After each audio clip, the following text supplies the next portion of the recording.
Palavra da Verdade, com Hernandes Dias Lopes. Eu acho que todos nós deveríamos nos sentir muito honrados pelo privilégio que temos de anunciar a maior notícia, a melhor notícia, a melhor mensagem, a mais urgente mensagem, a única mensagem que tem poder de transformar vidas, de sermos embaixadores do Rei dos Reis. Amém. Charles Spurgeon costumava se dirigir aos seus alunos nesses termos: meus filhos, se um dia a rainha da Inglaterra convidar vocês para serem embaixadores em qualquer lugar do mundo, não se rebaixem de posto. Vocês já são embaixadores do Rei dos Reis, do Senhor dos Senhores. Nós precisamos restaurar no nosso coração esse senso do sublime no que concerne a pregação.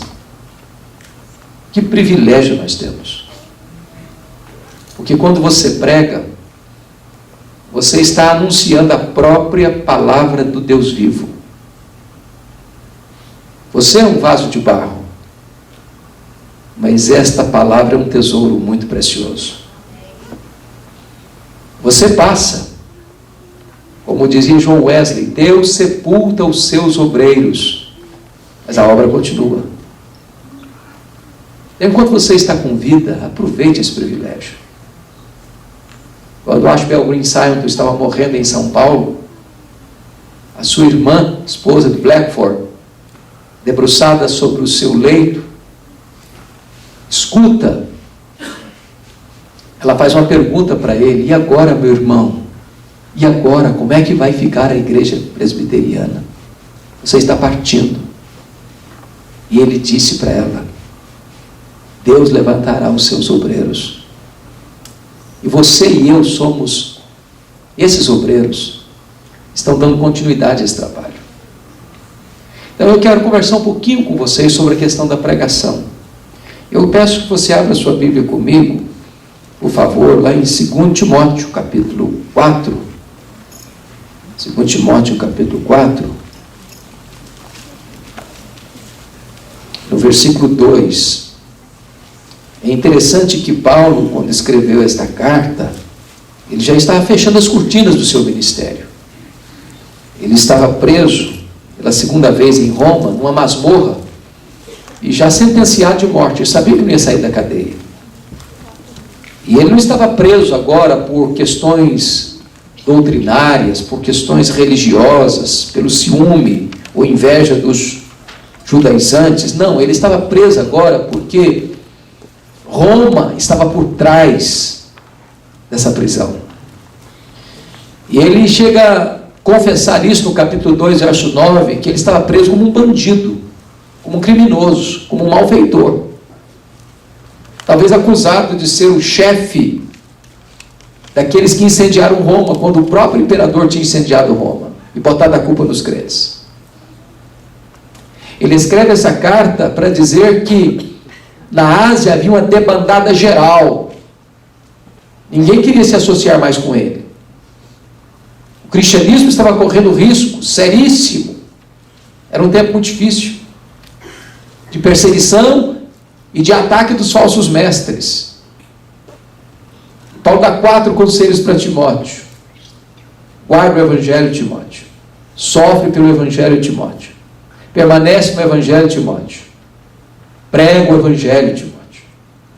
Hoje eu queria me deter nesse último ponto, capítulo 4, verso 2, quando Paulo diz para Timóteo assim: prega a palavra, insta, quer seja oportuno, quer não. E ele prossegue dizendo: corrige, repreende, exorta com toda longanimidade e doutrina. Eu estou seguro disso, irmãos, de que a palavra é o conteúdo da pregação e a autoridade do pregador. Nós não temos outra mensagem a pregar, a não ser a palavra. Não é pregar sobre a palavra, é pregar a palavra. A palavra é o conteúdo. O O pregador, ele prepara o sermão, mas ele não prepara a mensagem. A mensagem é de Deus. A mensagem é a Escritura. E é nessa confiança que temos a promessa de Deus de que a palavra não volta vazia. Mas a palavra que não volta vazia não é a palavra do pregador, é a palavra de Deus. Então o pregador só tem a promessa de que a mensagem que ele vai anunciar é vitoriosa se ele prega a palavra. Eu não tenho liberdade nem direito de criar a mensagem, de inventar a mensagem, de mudar a mensagem, de diminuir a mensagem, de acrescentar a mensagem. Por isso é pregar a palavra. Quando você prega a palavra, você está debaixo da autoridade do Deus que deu a palavra.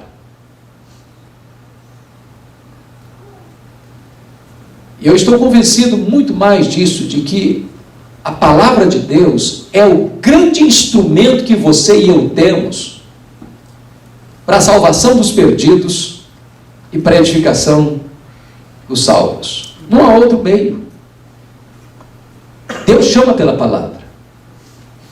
Quando você vê hoje uma geração que está tão ávida por milagres, e que enfatiza tanto milagres, até aqueles que são fabricados, aqueles que são forjados, e as pessoas estão correndo sofregamente para esses redutos onde se faz esse tipo de propaganda, às vezes enganosa, achando que o milagre tem poder de mudar as pessoas. Eu vou dizer para você que você e eu cremos em milagres. Nós pregamos sobre milagres. Eu sei que essa igreja está pregando sobre os milagres de Jesus, e nós cremos. Amém. E nós oramos por isso. E nós aguardamos isso. Mas o milagre em si não é o Evangelho. O milagre em si não tem o poder de transformar as pessoas. É a pregação que muda, que transforma. Eu fico imaginando lá em Atos dos Apóstolos, capítulo 2, quando acontece o fenômeno do Pentecostes, o Espírito Santo é derramado em cumprimento da profecia de Joel. A Bíblia diz que eles ficaram cheios do Espírito Santo, eles começaram a falar em outras línguas as grandezas de Deus. As pessoas se aproximam, são atraídas. Mas o milagre em si produziu 3 reações naquele auditório. Primeiro, ceticismo. O que é isso dizer? Segundo, preconceito. São galileus, gente atrasada, fica calmo. Terceiro, zombaria. Estão bêbados, estão embriagados. Mas diz a Escritura que quando Pedro se levantou para pregar, e o sermão dele foi cristocêntrico, ele pregou sobre a morte, a ressurreição, a ascensão, o senhorio de Cristo, Pedro nem terminou de pregar, o auditório já estava impactado. E é curioso que naquela ocasião o apelo não partiu do púlpito para os bancos, partiu dos bancos para o púlpito. Porque foi o auditório que perguntou: o que nós vamos fazer diante dessa mensagem? E Pedro respondeu: arrependei-vos, e cada um de vós seja batizado em nome do Senhor Jesus Cristo para a remissão dos vossos pecados, e recebereis o dom do Espírito Santo. E esta promessa não é apenas para vós, é para os vossos filhos, para aqueles que ainda estão longe, para quantos o Senhor nosso Deus chamar. E ao término, cerca de 3.000 pessoas estavam convertidas. Amém. Irmãos amados, nós precisamos resgatar esse senso da pregação poderosa, da pregação ungida, da pregação fiel, da pregação no poder do Espírito Santo.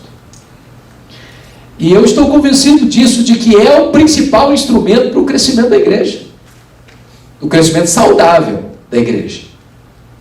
Eu queria hoje conversar um pouquinho com você então sobre esse assunto. Eu acho que hoje nós temos dois seríssimos extremos no que concerne ao crescimento da igreja. Porque penso que todo pastor deseja o crescimento da igreja. Pressupõe isso, não é verdade? Embora a gente tenha alguma surpresa. Um tempo atrás eu estava numa das maiores cidades do Brasil e fui convidado para pregar numa igreja, um templo, um prédio muito bonito de educação religiosa, 4 andares, e o templo muito pequenininho, cabendo 120 pessoas. E eu, não contendo a minha curiosidade, me dirigi ao pastor e perguntei: mas por que vocês fizeram um templo tão pequeno? E o pastor me respondeu: é porque nós não queremos crescer. Eu quase desmaiei. Falei: como? Não, nós não queremos crescer. Nossa igreja aqui é compacta. Nós temos um nível de qualidade. E eu fiquei perguntando no meu coração se existe qualidade estéril. Porque qualidade que não produz quantidade, tem coisa errada. Tem coisa errada. Eu concordo com Rick Warren, quando ele, no livro dele, Uma Igreja com Propósito, faz uma pergunta. Ele diz assim: pergunta errada. O que eu devo fazer para a minha igreja crescer? Pergunta certa. O que está impedindo a igreja de crescer? Porque se a igreja é um organismo vivo, e ela precisa crescer. Porque se ela não cresce, ela está doente. Então não existe esse negócio de qualidade sem quantidade, de qualidade estéril. A igreja precisa crescer. E a pregação fiel e no poder do Espírito Santo é o principal instrumento para o crescimento saudável da igreja. Mas neste afã de levar a igreja ao crescimento, há 2 extremos perigosos. O primeiro deles é o que nós poderíamos chamar de numerolatria. Há muitas pessoas que idolatram os números. Há muitas pessoas que fabricam o crescimento. Há muitas pessoas que querem crescer a qualquer preço, a qualquer custo. E nós estamos vivendo na geração do pragmatismo, que é uma filosofia do século passado. O que é o pragmatismo? É uma filosofia que diz o seguinte: eu não estou interessado na verdade, eu estou interessado naquilo que funciona. Eu não estou interessado naquilo que é certo, eu estou interessado naquilo que dá certo. Eu não estou interessado em integridade, eu estou interessado em resultados. E aí, essa filosofia entrou na igreja. Qual a tentação que nós temos? O que é que nós vamos fazer para a igreja crescer? Aí eu pergunto assim: o que é que o povo quer? O que é que o povo gosta? O que dá ibope? O que arranca aplauso das pessoas? Talvez hoje a maior igreja nos Estados Unidos, a igreja de Houston, de um dos pastores mais populares do mundo hoje, John Osteen, ele diz o seguinte: na minha igreja não se prega sobre pecado. Porque o povo já está muito machucado pela vida, já tem uma semana estressante. O cara vem para a igreja para escutar pecado, vai botar um peso nas costas dele. Não, eu prego coisa boa, eu prego coisa agradável, eu prego coisa que é suave aos ouvidos. Isso atrai uma multidão. Mas isso não é evangelho. Mas isso não é palavra de Deus. Isso é pragmatismo, não é cristianismo. Há muitas pessoas que fazem uma pesquisa no bairro para saber qual é a tendência. É o efeito Ibope, você decide. Então, esse tipo de crescimento, a qualquer preço, a qualquer custo, sacrificando o evangelho, mudando o evangelho, pregando outro evangelho, para alcançar pessoas apenas para encher o rol de membros da igreja, não representa aos olhos de Deus o crescimento de igreja. Pode ter uma multidão, mas onde não tem o evangelho, não tem Deus. E onde não tem Deus, não tem salvação. Então, é muito importante entender que Deus não quer apenas o crescimento da igreja, Ele quer o crescimento saudável da igreja. Mas se esse é um extremo que nós não podemos entrar por ele, tem um outro extremo também muito perigoso, que eu acho que, quanto a nós presbiterianos, nos atinge de forma mais direta, que é o problema da numerofobia, o medo dos números. Às vezes a gente tenta tapar o sol com a peneira. Às vezes a gente tem explicações até teológicas, não, porque nesse bairro aqui não tem muito eleito, não. Se tivesse, já está tudo aqui. Misericórdia. Os eleitos vão tudo para a Assembleia de Deus. Amém. Sabe por quê? Porque a fé vem pelo ouvir. Por isso que Paulo diz para Timóteo: meu filho, prega. Porque às vezes a gente só fica nos outros, orientações de Paulo. Guarda, filho. E tem crente presbiteriano que guarda tanto que chega a esconder o evangelho. Misericórdia. Guarda as 7 chaves. O cara passa a vida inteira numa sala de universidade ou de escola, ninguém sabe que ele é crente, ele nunca abriu a boca. Ele vai para o departamento de trabalho dele e convive lá 20 anos, 30 anos, porta a porta, frente, cadeira a cadeira, mesa a mesa, nunca pregou. Olha, sem pregação não tem salvação. E é preciso entender que pregação não é apenas aquela pregação que vem do púlpito, é a pregação da informalidade da vida, do dia a dia. Não é isso que diz Atos dos Apóstolos? Todos os crentes, exceto os apóstolos dispersos, e eles iam fazendo o quê? Pregando. Pregando. E quando você prega, tem efeito, tem resultado. É uma coisa impressionante isso. Não importa se é uma criança, se é um adolescente, se é um jovem, há resultado.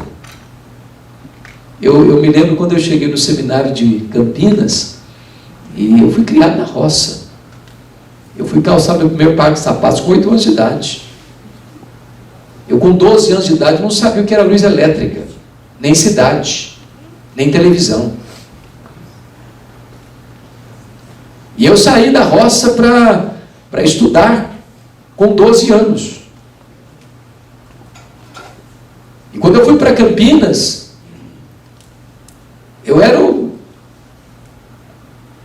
o mais matuto da minha turma. Ainda sou. E eu me lembro que uma missionária foi ao seminário e disse: eu vou levar você para conhecer a escola de cadetes. Um lugar bonito em Campinas. E eu era calouro, primeiro ano. E ela chega e me deixa no pátio. Ela tinha coisas a fazer por lá. E eu fiquei de frente para um camarada que era um cadete, todo bonitão, fardado, metralhadora na mão, até o nome dele bordado na lapela da sua farda. E eu me aproximo do cara. Leia aí, João Miguel Corpas. Você conhece a Jesus? O Filho do Deus vivo? E o cara faltou pouco me bater, porque ele era ateu e eu não sabia. Ele blasfemou, me insultou, falou impropérios e me disse com muita firmeza: cale-se, eu não quero ouvir você, eu não acredito nessa bobagem. E eu confesso que eu fiquei meio sem rumo. Por um momento eu fiquei sem rumo. Perdi o caminho de casa. Entretanto, antes de ir embora, Deus me deu um pouquinho de ousadia e disse: eu preciso falar 3 coisas para você antes de ir embora. Primeiro, que Deus existe, você acredita nele ou não. Segundo, que esse Deus que existe ama você, se importa com você, e mandou o seu único filho para morrer em seu lugar, para dar a você a vida eterna. E a terceira coisa é que você é um pecador, e se você não se arrepender, você vai para o inferno. E até logo. Vai fazer o quê? O que é curioso é que Paulo diz para Timóteo assim: prega a palavra, insta, quer seja oportuno, quer não, porque às vezes a gente é muito politicamente correto, você percebeu isso? A gente quase que pede desculpa para a pessoa para pregar para ela. Se você não ficar ofendido, se não for muito inconveniente, se eu não estiver sendo assim muito invasivo, se você não ficar chateado comigo, se você até me permitir eu cometer esse pequeno deslize, você me permite? Me dá licença? Para com isso. Você é embaixador do Rei dos Reis. Você está falando em nome da maior autoridade do universo. O que eu jamais podia esperar é que esse mesmo cadete, no dia seguinte, tivesse um profundo interesse em encontrar-se comigo. A missionária foi na minha casa e disse: ele está lá em casa e quer te ver. No dia seguinte. E eu vou para lá pensando 1000 coisas, Será que ele ficou chateado? Será que ele não gostou da minha abordagem? Quando eu entrei naquela sala, esse soldado se levantou e correu na minha direção. Me segurou pelos braços, disse: por favor, me fale do seu Deus, me fale do seu Jesus. Ele estava de joelhos em lágrimas, se rendendo a Cristo. Eu acompanhei durante o seminário. No primeiro mês convertido, já levou 3 colegas a Cristo da escola de cadetes. Quando eu saí do seminário, eu perdi o contato com ele. Mas há 2 anos pregando na CEPAL em São Paulo, alguém me disse assim: você tem notícias do João Miguel Corbas? Eu disse: não, eu gostaria de saber a notícia dele. E a pessoa me disse: ele é meu amigo, ele está concorrendo ao generalato, vai ser general. Segundo, ele é pastor, ele é ministro do Evangelho. Amém. Na semana seguinte eu estava na igreja presbiteriana de Vila Mariana, pregando, e lá estava o João Miguel Corbas com a sua esposa, para me dar um abraço. Há poucos dias eu jantei com ele, com a família dele lá em Santos, e ele me contando os milagres que Deus fez na sua vida. Então, meu amado irmão, o privilégio de pregar não é apenas no púlpito, é na informalidade da vida. Abra a sua boca, porque o poder não está no seu conhecimento, nem na sua metodologia, nem na sua eloquência. O poder está na palavra do Deus vivo. O Evangelho é o poder de Deus para a salvação de todo aquele que crê. Então, note uma coisa: nós não podemos ficar dando desculpas com essa questão da numerofobia. A nossa igreja é uma bênção, não entrou ninguém, mas também não saiu ninguém. A igreja é uma igreja que cresce. Cresce a partir da pregação, cresce a partir do testemunho. Eu estava pesquisando sobre esse assunto certa feita, e um homem que me chamou muita atenção, talvez foi o missionário mais relevante do cristianismo no século XX, chama Donald McGraven. Este homem trabalhava na Índia, na área burocrática, um centro missionário, quando de repente uma pergunta mexeu com o coração dele. E a pergunta foi essa: por que é que algumas igrejas crescem e outras não? Para responder essa pergunta, ele saiu do seu trabalho, percorreu o mundo, fazendo pesquisa. Por que é que algumas igrejas cresciam e outras não? Ele ficou tão apaixonado pelo tema que ele resolve criar um instituto de crescimento de igreja em Oregon, nos Estados Unidos. Sabe com quantos alunos? Com um aluno. Um aluno. Nem americano era boliviano. Mais tarde o seminário de Fuller o convida para ir para a Califórnia e ter lá no seminário de Fuller um centro para o crescimento da igreja, movimento de crescimento de igreja.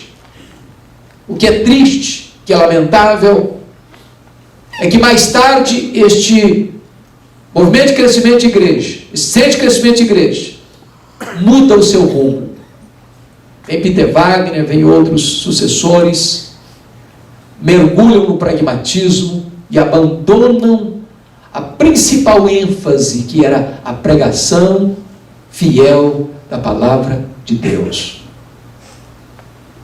David Ebb, que é um pastor presbiteriano, escreveu um livro que foi traduzido para o português a meu pedido, a editora Candeia, Pregação Poderosa para o Crescimento da Igreja. E nesse livro, David Ebb faz uma pesquisa nas teses, monografias e dissertações do movimento de crescimento de igreja lá do Fuller, e chega a uma conclusão muito triste, que pouquíssimos alunos enfatizaram a pregação como instrumento legítimo e eficaz para levar a igreja a um crescimento saudável. Tom Rainer, num dos livros mais importantes do século passado, fez uma das mais profundas e balizadas pesquisas sobre o crescimento de igreja em 576 igrejas batistas da Convenção do Sul, e ele chegou à seguinte conclusão: que entre igrejas de 10 mil membros a 100 membros, nessa pesquisa, a vasta maioria das igrejas identificou a pregação como principal fator que levou aquelas igrejas ao crescimento saudável. E eu estou seguro disso, de que a pregação fiel, ela combate, penso eu, os 4 principais problemas que atingiu a igreja evangélica no século XX, no século XXI. Primeiro problema, irmãos, mais grave, penso eu, que acabou com muitas igrejas, chama-se liberalismo teológico. Acho que todos vocês sabem o que é isso.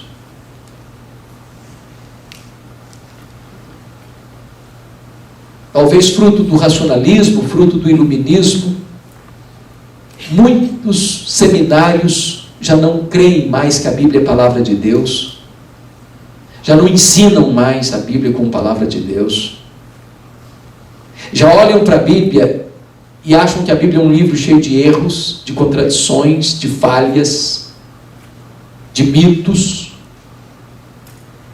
E então não tem mais autoridade, então essa palavra não tem mais conteúdo suficiente para atender a necessidade da alma humana, então não se tem mais nada para pregar. E o que aconteceu? Os seminários se transformaram em centros de incredulidade. Olha para a Europa, o berço do protestantismo, onde aconteceu a reforma, movimento dos puritanos, movimento dos pietistas, movimento dos morávios, as missões modernas, os avivamentos espirituais. A Europa hoje é um continente pós-cristão. É triste constatar isso. Eu estive recentemente pregando em Genebra, fui visitar o Museu João Calvino, meu Deus, uma lástima, uma coisa completamente sem significado, uma casa velha, mas caindo aos pedaços, sem valor qualquer, sem impacto nenhum, uma cultura totalmente secularizada, uma cidade que já foi a maior maquete do reino de Deus na terra. Tive ano passado pregando em Londres, o pastor, chorando comigo, disse assim: pastor Hernandes, a Inglaterra não é mais o país de George Whitefield, de John Wesley. A Inglaterra não é mais o país de William Carey, de William Wilberforce. A Inglaterra não é mais o país de John Charles Ryle, de Charles Haddon Spurgeon. A Inglaterra não é mais o país de Mark Lloyd Jones e de John Stott. A Inglaterra hoje é o país de Richard Dawkins, o patrono dos ateus. Os templos estão sendo vendidos e transformados em boates, em museus, em mesquitas muçulmanas. E menos de 4% dos crentes frequentam hoje um templo evangélico na Inglaterra. O ano passado eu estava pregando numa conferência em Nova York. Depois da conferência, um pastor da Assembleia de Deus me convidou para pregar, e eu estava indo para o templo, para a igreja dele, e ele passou por dentro de alguns bairros.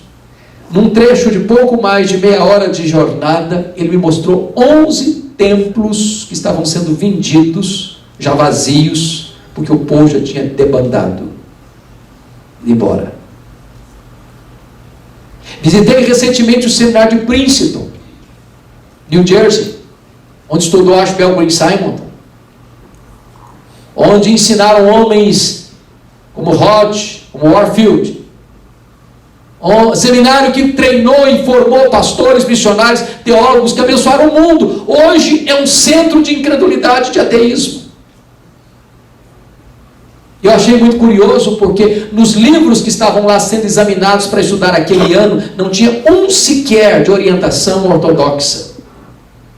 Li até com muita tristeza uma teóloga americana censurando a igreja brasileira por não considerar o candomblé uma vertente da fé cristã. Misericórdia. Onde o liberalismo entra e mata a igreja.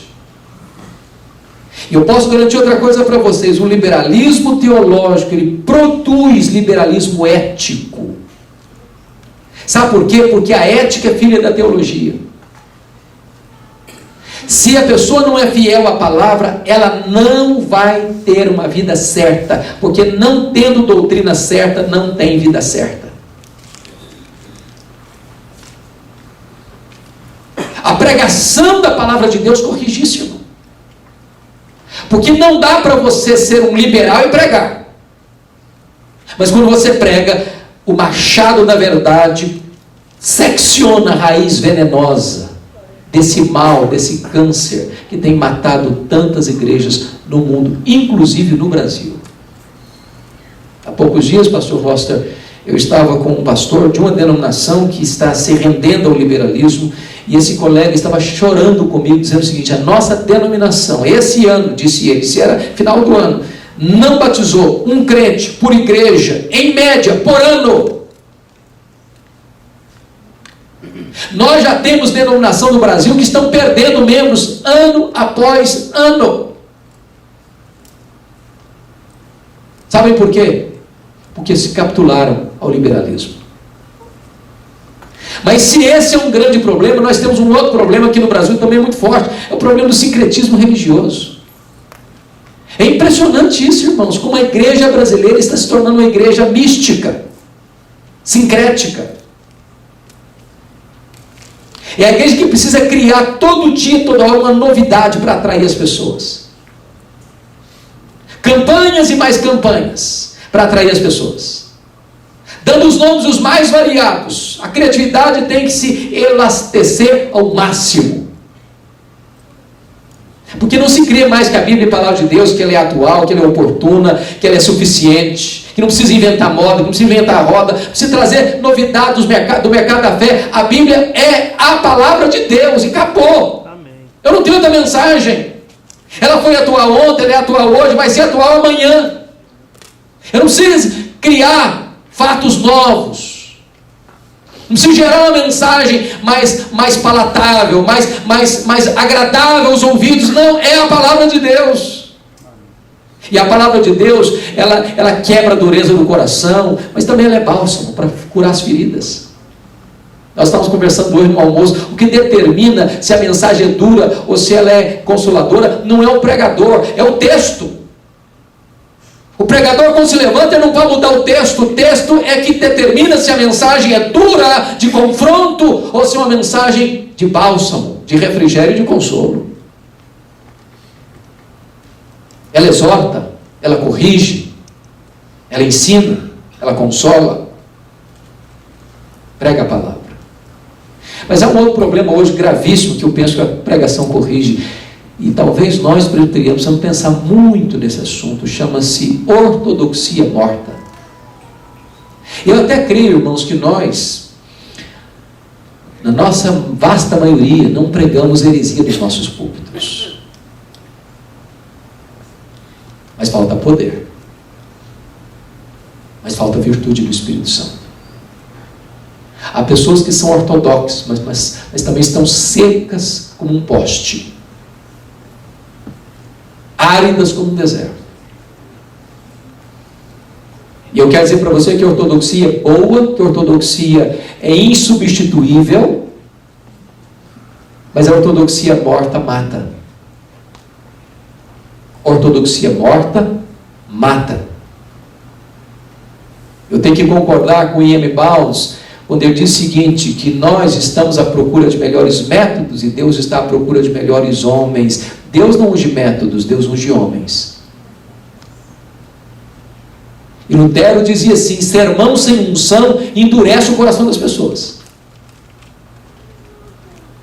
Você pode pregar um sermão mais sofisticado, mais rebuscado, mais intelectualizado. Você pode citar de ponta a ponta as confissões, os catecismos, os teólogos e as correntes teológicas e doutrinárias, mas se não tiver o óleo do Espírito Santo, esse sermão gera morte e não vida. E nós precisamos do Espírito Santo, irmãos. Amém. Amém. Não dá para pregar a palavra do Deus vivo sem coração quebrado e sem olhos molhados. Não dá. Não dá. Eu estou convencido disso, que a maior necessidade da igreja presbiteriana do Brasil, que a maior necessidade da igreja evangélica do Brasil é um reavivamento nos púlpitos. um reavivamento nos púlpitos. Foi por isso que quando perguntaram para Moody assim, Moody, qual é o maior problema da obra? Ele respondeu, o maior problema da obra são os obreiros. E eu tenho que admitir isso. Eu sou o maior problema da igreja.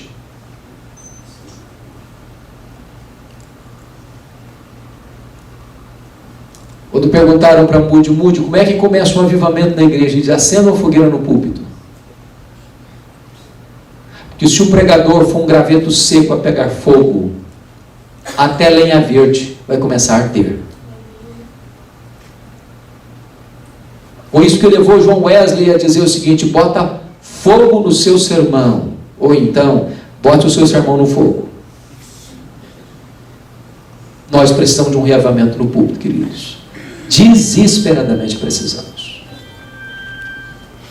E eu queria hoje, então, focar um pouquinho com você sobre um tipo de pregação que nós entendemos ser a melhor forma de você pregar a palavra de Deus, que é a pregação expositiva. Quando você fala de sermão, nós temos hoje, basicamente, sem entrar em detalhes, 3 tipos básicos de sermão. Nós chamamos de sermão tópico, ou temático, e sermão textual, e sermão expositivo. A maioria de nós, pastores, está aqui, já passou por isso, já estudou sobre isso. Eu acho que a maioria dos crentes que estão aqui tem uma pequena noção do que seja isso.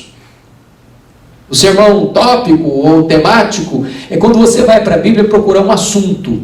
Eu quero pregar sobre a ressurreição, quero pregar sobre a Páscoa, eu quero pregar sobre perdão, eu quero pregar sobre arrependimento, eu quero pregar sobre a fé. E aí você passeia pela Bíblia procurando argumentação, amparo para você trabalhar esse assunto. E você então usa toda a Escritura para fundamentar esse assunto.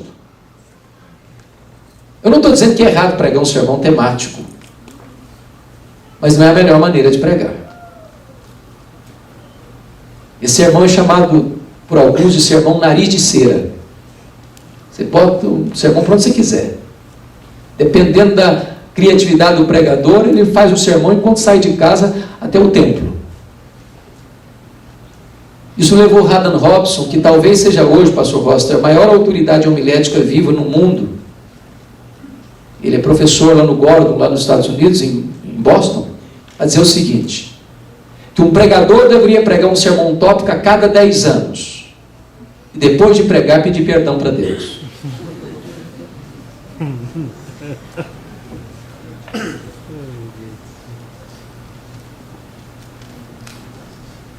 O segundo tipo de sermão, eu, quando estudei no seminário, o meu professor me ensinava esse tipo de sermão, e era contrário a sermão expositivo. Era o sermão textual. Sermão textual é quando você vai para um texto da Bíblia, segundo Blackwood, não pode ser mais do que 3 versículos, no máximo 3 versículos, e você olha para esse texto, mesmo tirando-o do contexto. É como se você estivesse pegando desse versículo 2, ou no máximo 3, e botasse numa lâmina e examinasse só aquele texto, sem observar o contexto geral daquele capítulo onde aquele texto está inserido. Por exemplo, vamos imaginar que você esteja querendo falar sobre música na igreja, o departamento de música convidou você para dar uma palestra ou um sermão sobre esse assunto, e aí você pega lá o Salmo 40, versículo 3, é escrito assim, me pôs nos lábios um novo cântico, um hino de louvor ao nosso Deus. Muitos verão essas coisas, temerão e confiarão no Senhor. Você não quer expor o capítulo 40 do Salmo, ou o Salmo 40. Você só quer focar nesse versículo, que trata de música. Então você vai olhar e tirar desse único versículo seu tema e as suas argumentações. Aí você olha e me pôs nos lábios. Bom, quem põe nos lábios? Deus. Então Deus é a origem dessa música. Me pôs nos lábios o quê? Novo cântico. Um novo cântico. Está falando da natureza dessa música. Mas essa música é um hino de louvor ao nosso Deus. Está falando do propósito desta música. E essa música tem um resultado. Muitos verão essas coisas, temerão e confiarão no Senhor. O resultado dessa música. Então você falou da origem, da natureza, do propósito, do resultado. Você encontrou 4 divisões num único versículo. Ok, está ótimo. Só que você tirou esse texto de um contexto em que talvez a intenção do escritor sagrado não era falar sobre música, era outra coisa.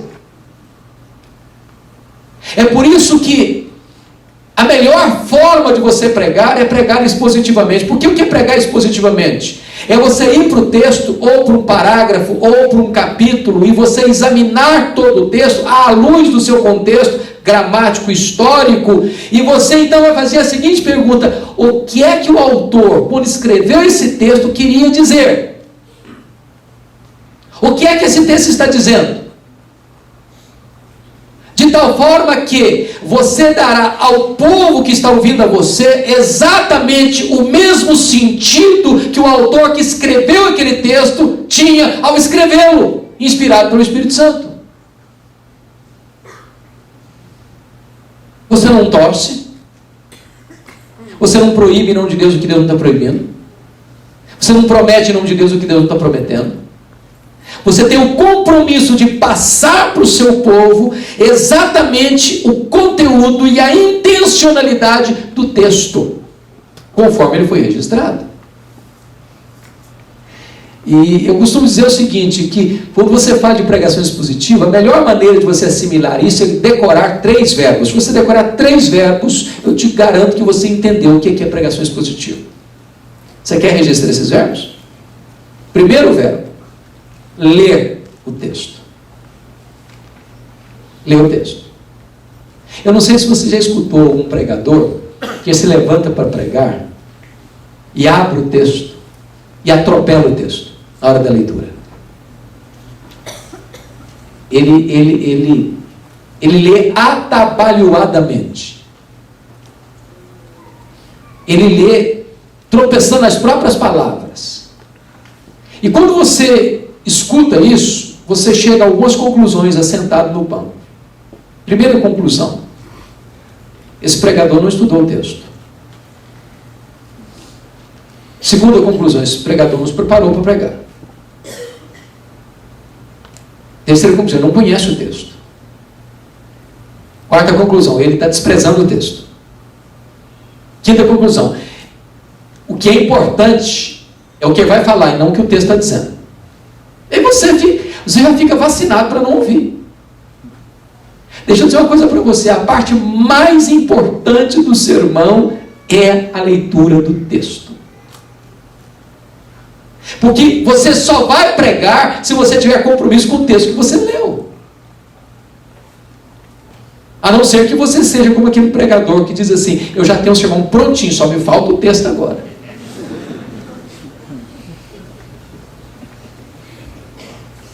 A segunda palavra, o segundo verbo que eu acho que é vital na pregação expositiva é explicar o texto.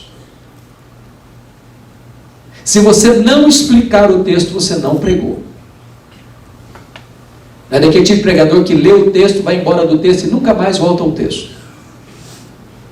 E você fica perguntando: meu Deus, mas por que leu isso? Não estou entendendo. Onde vai chegar? Ele não chega, porque nem saiu ainda. Agora, notem vocês, era esse o entendimento de João Calvino. Para João Calvino, pregação era explicação da palavra de Deus. E nós, pastores, quando passamos pelo seminário, temos um termo técnico, que a gente usa muito, chamado de exegese. O que é exegese? Essa palavra vem de um termo grego, tem um prefixo, ex, que significa extrair do texto o que está no texto. Então veja bem, quando o pregador vai pregar, ele não vai para o texto com seus pressupostos, com as suas conclusões prévias. Ele vai para o texto para perguntar assim: o que esse texto quer dizer? Qual é a mensagem desse texto? O que estava na mente do escritor quando escreveu esse texto? Qual o significado aqui? O que ele precisa fazer é tirar do texto, cavar o texto e trazer à tona o que está lá no texto. Senão ele não pregou.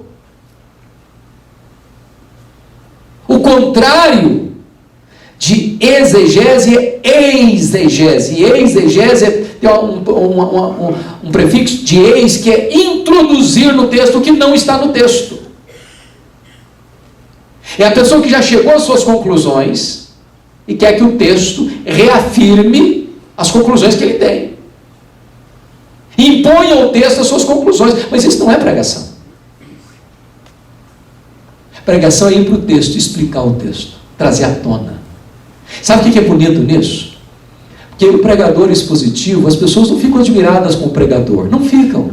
Elas não ficam encantadas com ele. Elas ficam encantadas com o texto, com a palavra de Deus. Elas não saem lá na pós, que pregador maravilhoso. Eles saem dizendo, que mensagem gloriosa, que bênção de mensagem. A palavra de Deus é maravilhosa. Não é a personalidade do pregador que está em jogo, que está em disputa, não é a eloquência dele, não é a capacidade, nada disso. É a beleza, é a riqueza, é a profundidade, é a sublimidade da palavra de Deus. E o terceiro verbo, que é fundamental no processo, primeiro é ler, segundo é explicar, terceiro é aplicar. Se você não aplicar o que você explicou para a vida do ouvinte, você não pregou. Há um livro do John Stott, magnífico sobre esse assunto, que é Entre Dois Mundos. Entre Dois Mundos. Ele diz que o sermão é uma ponte entre dois mundos, entre o texto antigo e o ouvinte contemporâneo. Porque quando alguém está sentado nos ouvindo, a pergunta é essa: e daí? E daí? O que é que isso tem a ver comigo? Então você precisa pegar o texto antigo e conectar esse texto com quem está ouvindo. E a pessoa precisa entender uma coisa: quem prega não prega diante do auditório, ele prega ao auditório. Não é um discurso por sobre a cabeça das pessoas, é você olhar nos olhos da última pessoa que está sentada e dizer: é com você que eu estou falando. É a palavra de Deus. Os puritanos chegam a dizer que é um sermão atingidor, é uma flecha. É uma flecha.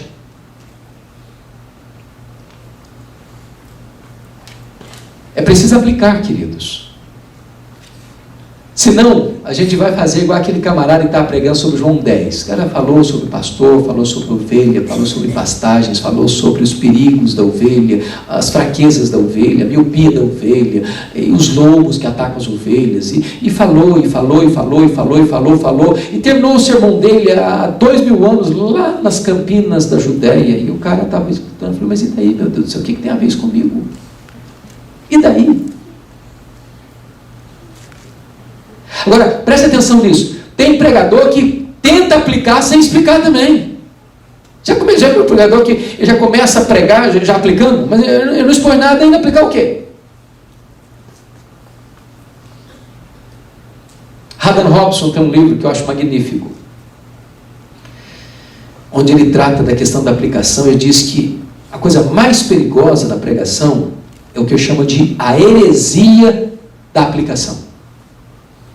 E a heresia da aplicação se dá pelo mau entendimento do texto. Quando a interpretação é errada, a aplicação é errada também. Isso é igual médico. Você vai no médico, você fez o diagnóstico da sua doença errado, ele vai te dar um remédio errado. Se o diagnóstico está certo, o remédio que vai dar não vai dar certo também. Eu explico para você esse negócio de aplicação errada. Eu estava pregando em Governador Valadares um dia e retornando de carro para Vitória. É longe que dói. E eu estava sozinho, e era quase 3 horas da madrugada, e eu estava com muito sono. Quase chegando em casa, mas não aguentava mais. Faltava ainda uns 50 quilômetros, e eu já estava cochilando no volante. Aí eu me lembrei: não, tem um rádio aqui, vou ligar o rádio, quem sabe uns barulhos me faz acordar. Quando eu liguei, tinha um pregador muito animado, 3 horas da manhã quase, pregando um sermão sobre Sansão. E aquele troço me despertou. Me despertou. E ele pregando animado, que você tem que matar o seu leão. Eu falei, é esse mesmo, eu tenho que matar também. O meu leão aqui está grande, eu preciso vencer esse leão do sono, e vão para aqui, vão para ali. Eu falei, mas se você matar o seu leão, você tem uma grande recompensa, você pode beber o mel. Aí eu falei, meu Deus, o cara não entendeu o texto. Ele não entendeu o texto. Lembra lá da caveira do leão morto lá, pegou um favo de mel e começou a chupar? Aquilo não era recompensa coisa nenhuma. Aquilo era uma quebra de um voto de nazireada. Aquilo era uma maldição na vida dele. Ele não podia tocar em cadáver. O pregador não entendeu o texto. E porque não entendeu o texto, ele estava dizendo que era uma bênção, aquilo que era maldição. Então preste atenção, você não pode prometer em nome de Deus o que Deus não está prometendo. Que prometer em nome de Deus o que Deus não está prometendo é ser um falso profeta. Um falso profeta. Meus irmãos, nós lidamos com o sublime, nós não podemos brincar com a palavra de Deus. Não podemos. Por que algumas pessoas, mesmo sabendo, evitam pregações positivas? Eu acho que as principais razões por que muitos não pregam expositivamente, primeiro que não aprenderam no seminário. Eu mesmo não aprendi, não. Eu me lembro, o reverendo Washington está aqui, meu colega de classe, que um dos nossos colegas, eu não vou falar o nome dele, pregou no sermão de prova um sermão expositivo. E levou chumbo de todo lado. Naquela época parecia que era infiel se pregar um sermão expositivo. Hoje, graças a Deus, os nossos seminários ensinam pregação expositiva. Segundo, sabe por que as pessoas não pregam expositivamente? Eu vou fazer uma constatação aqui. A maioria dos pastores possui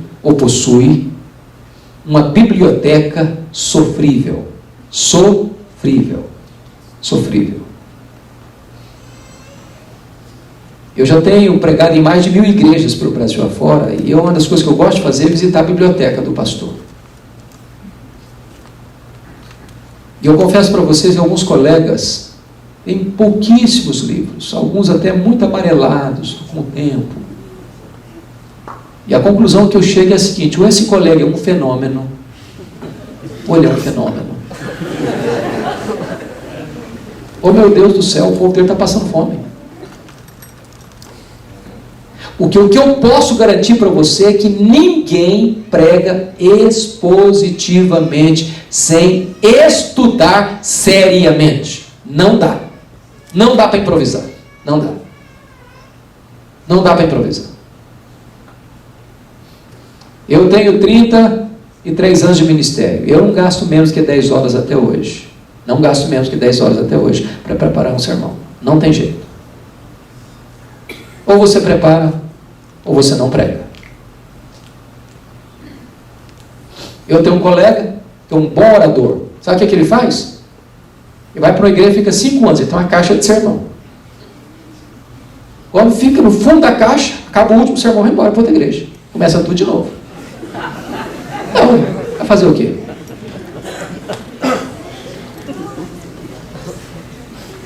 Para você alimentar o povo de Deus, semana após semana, com pão fresco do céu, é preciso estudar.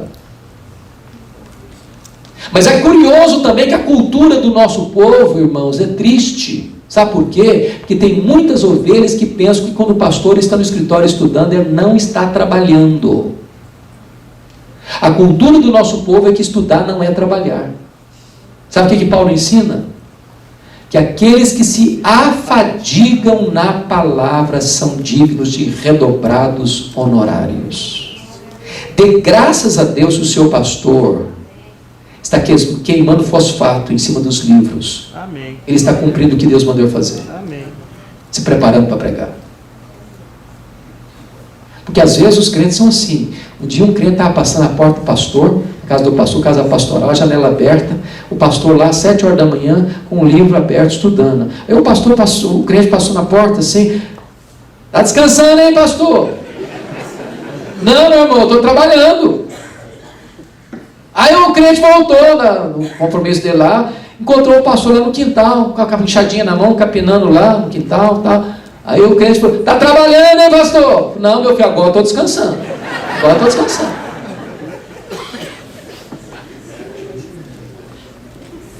Sabe por que a maioria dos pastores não tem uma boa biblioteca? É porque a maioria das igrejas não paga um salário suficiente para o pastor comprar livro. Às vezes quando ele empata o jogo, ele é um herói. E livro está caro. Às vezes eu vou para congresso e fico até com dó. O pastor pega o livro, acaricia o livro, pega a orelha do livro, passa a mão para lá, passa a mão para lá. Namora o livro, paquera o livro, até flerta o coitado do livro. Deixa o livro lá. Não consegue levar. Eu costumo dizer o seguinte, que a liderança da igreja devia votar uma verba mensal para o pastor comprar livro. E esse é um santo investimento. Agora, se o sermão não melhorar também, corta a verba. Porque livro só para enfeitar a biblioteca não resolve nada também.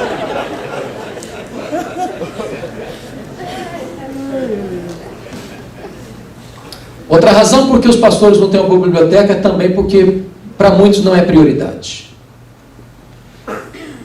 Eu confesso a vocês que eu fui, pastor Rosta, um dos seminaristas mais pobres que tinha em Campinas na minha época.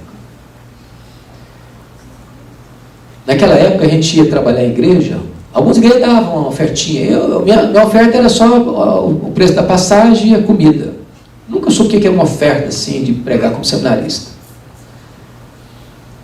Mas eu dava graças a Deus, porque eu sempre fui criado fora de casa desde os 12 anos, e no seminário uma coisa que não existia era fome. A gente comia demais. Tinha café da manhã, tinha almoço, tinha janta, tinha café da tarde, café da noite. Era uma abundância de comida. Era graças a Deus. Mas dinheiro não tinha, não. Quando a gente ia de ônibus circular para a cidade, era um luxo. Um luxo. Porque o normal era ir a pé. Mas toda a moeda que caía na minha mão era para comprar livro. Eu saí do seminário com uma boa biblioteca. Eu já passei no ministério 8 anos sem comprar uma camisa. Nunca deixei de usar nova, porque igreja tem um negócio chamado de SAF, que é uma benção. Mas nunca deixei de comprar livro. Livro é matéria-prima. É a mesma coisa de um bisturi para um cirurgião, uma enxada para um agricultor. Quem não gosta de ler e é pastor, confundiu o chamado. Confundiu o chamado. Porque o pastor é alguém chamado para alimentar o rebanho. E alimentar com a palavra do Deus vivo. E ele tem que se afadigar na palavra. Outros pastores não pregam expositivamente, mas que tem uma cultura brasileira curiosíssima, pastor Roster. Eu já escutei crentes dizer assim, o bom sermão é um sermão de 20 minutos. O cara pode falar mal bobagem do mundo, se pregou 20 minutos, está ótimo. Hoje não, hoje na época da televisão, do mundo colorido, de iPad, de iPod, de não sei mais o que, de não sei o que, não sei o que, não sei o que, ninguém aguenta mais um sermão de 40 minutos. Bobagem. Bobagem. Talvez ninguém aguente um sermão de 10, se for ruim. Mas se você se preparar para pregar, o povo aguenta e quer um sermão suculento, substancioso, que ele vai para casa alimentado, fortalecido. Amém. Fortalecido. E por causa disso, em muitas igrejas, a música, o teatro, a coreografia, a dança, etc, etc, etc, tomou o lugar do púlpito. Eu tenho coisas curiosas que acontecem comigo. Às vezes o cara me convida para pregar numa igreja, me paga uma passagem cara de avião, e eu vou e o pau rola. O pau rola, o pau rola, o pau rola, o pau rola. Lá pelas tantas, o cara bate na minha perna, dá para pregar 15? Eu falei, dá até para não pregar, filho. Ué, aqui eu sou convidado.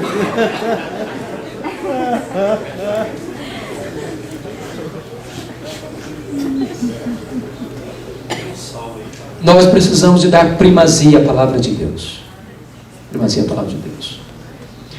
Eu quero dizer para você o seguinte, que pregar exclusivamente é uma bênção tão grande, mas tão grande, porque você prega com o seguinte descanso: Seu propósito aqui é ser fiel, não é ser popular. Assim diz o Senhor, é a essência da pregação expositiva. É Deus que está falando. E se Deus está falando, não precisa pedir desculpa para ninguém.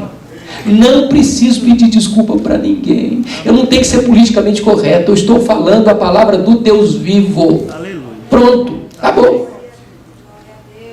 Segundo, irmãos, quando você prega a palavra de Deus, expositivamente falando, você não perde tempo pensando no que você vai pregar. Todo pastor sabe o que eu estou falando. O maior drama do pastor é o seguinte: ele prega toda semana, às vezes várias vezes na semana, e ele sai no domingo à noite, os crentes vão para casa tranquilo, assim, gostam, que mensagem maravilhosa, que bênção, meu Deus. O pastor vai para casa e fala: meu Deus, o que eu vou pregar domingo? Oh, meu Deus, fala comigo, Senhor. Ele já vai angustiado: o que eu vou falar domingo?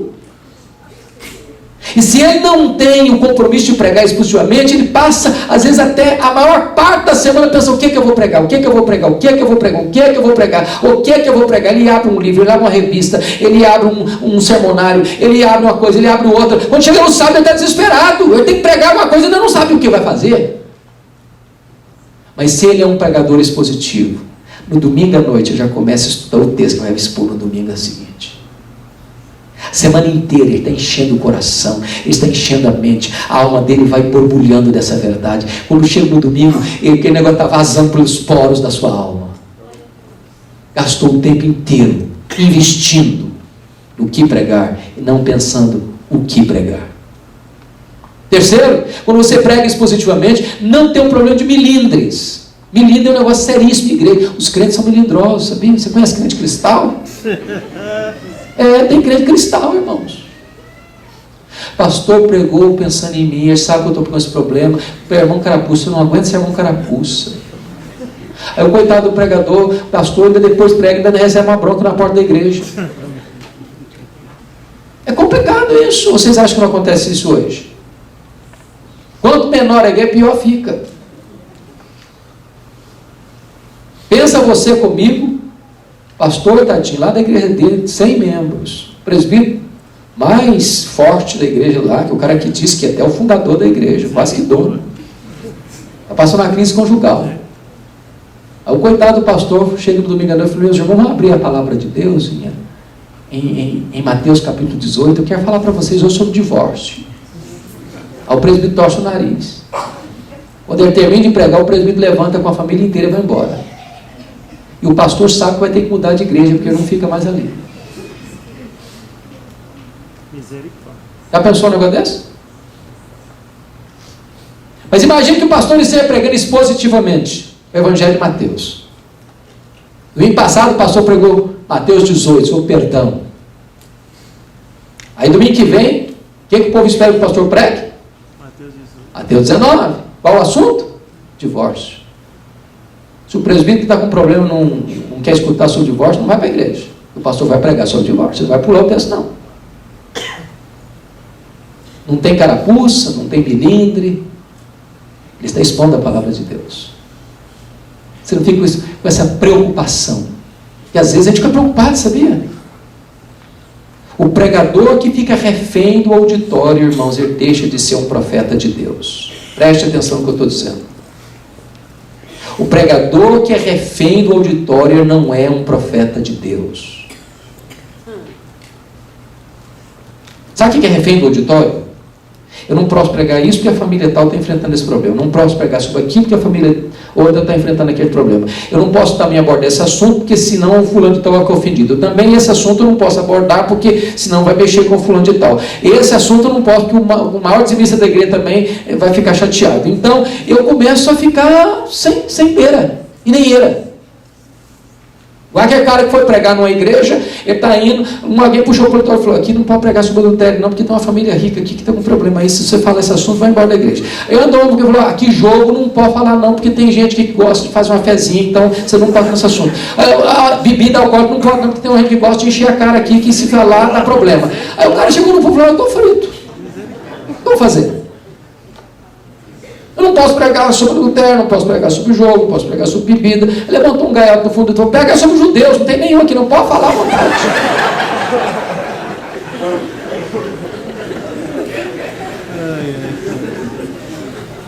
Profeta de Deus diz: assim diz o Senhor. Pronto. Eu não estou aqui para agradar, não estou aqui para receber um tapinha nas costas depois do culto, eu estou aqui para ser fiel ao Deus que me chamou a pregar. Mas, irmãos, tudo isso não funciona se você não for uma pessoa cheia do Espírito Santo de Deus. A pregação não pode ser divorciada da vida do pregador. Porque só um homem chama, prega fervorosamente. Mark Lloyd Jones diz que pregação é lógica em fogo, que emana de um homem que está em fogo.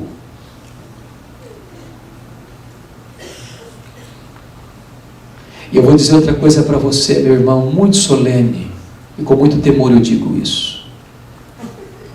Ser pastor não é um território favorável a uma vida espiritual abundante. Não é. Não tem nada mais perigoso para a vida espiritual do que a familiaridade com o sagrado. Não tem. Não tem nada mais perigoso do que acostumar-se com o sagrado. Um dia um pastor me disse, isso tem pouco mais de um mês: pastor Hernandes, eu me tornei um profissional em fazer sermão. Mas isso não tem nada mais a ver comigo, isso não mexe mais com a minha vida. Deus tem misericórdia. Me tornei um profissional. Que Deus nos livre disso, irmãos. Amém. Que Deus nos livre disso. Você que prega precisa crer no que você faz. Vocês conhecem a história de Whitefield, que foi chamado o maior pregador de praça pública da história da humanidade. Esse homem pregou 35 anos. Esse homem pregou para um auditório de 2.000 a 50.000 pessoas em praça pública sem microfone. Até hoje eu não sei o que é isso. Que qualquer de nós pregadores que está aqui, se botar 2.000 pessoas para a gente pregar sem microfone, no final a gente não tem voz mais. Esse homem pregava de 2 a 5 vezes por dia. Um dia David Hume, que era o patrono dos agnósticos da Inglaterra, foi visto em Londres correndo, no século XVIII, correndo no meio da rua. E alguém disse: o que você está fazendo aí, cara, correndo na rua? Eu falei: eu vou ouvir George Whitefield pregar. O cara ficou chocado, falou: você não acredita no que ele prega, acredita? Não, eu não acredito não, mas ele acredita no que prega. Ele acredita no que prega.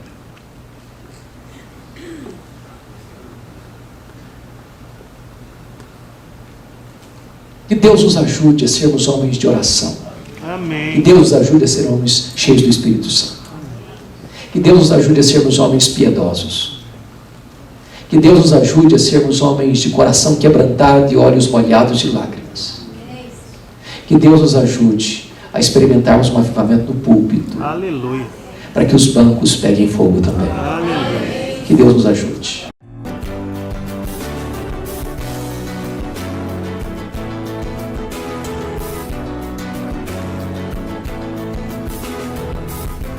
Palavra da Verdade, com Hernandes Dias Lopes.